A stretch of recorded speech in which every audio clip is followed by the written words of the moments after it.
ప్రభునందు ప్రియులైన మీకందరికీ యేసుక్రీస్తు ప్రభువారి నామంలో శుభవందనాలు తెలియజేస్తూ ఉన్నాం.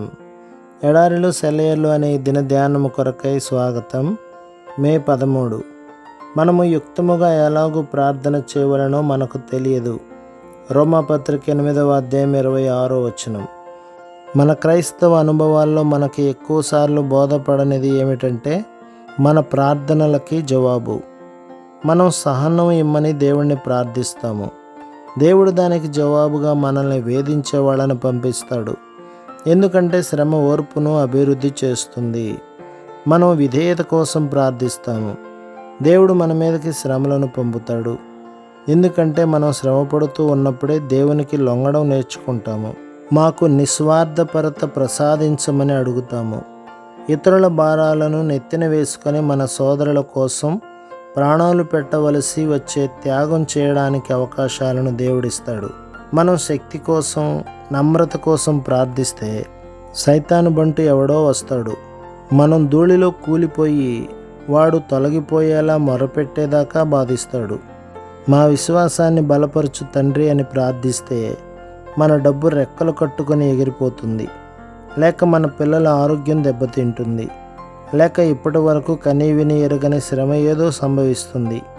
అప్పటిదాకా ఎలాంటి విశ్వాసాన్ని మనం అలవరుచుకోలేదో అలాంటి విశ్వాసం మనలో చిగురించడం మొదలు పెడుతుంది.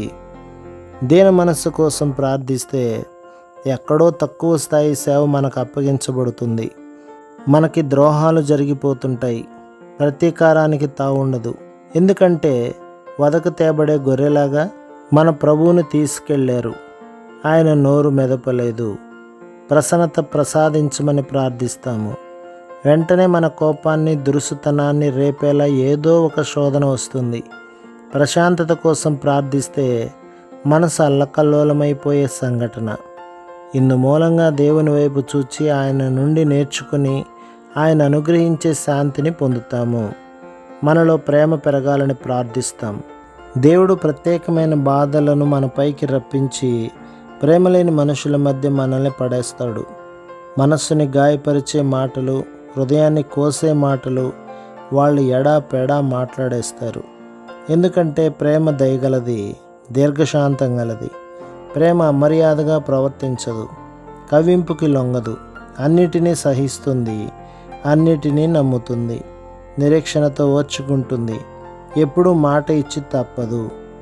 మనం యేసు పోలికగా మారాలని దేవుణ్ణి వేడుకుంటాము. సమాధానంగా శ్రమల కొలిమి పాలు చేయడానికి నిన్ను ఎన్నుకున్నాను అని జవాబు వస్తుంది. నీ హృదయం భరించగలదా? నీ చేతులు బలంగా ఉంటాయా? వీటిని సహించడం నీకు చేతనవుతుందా?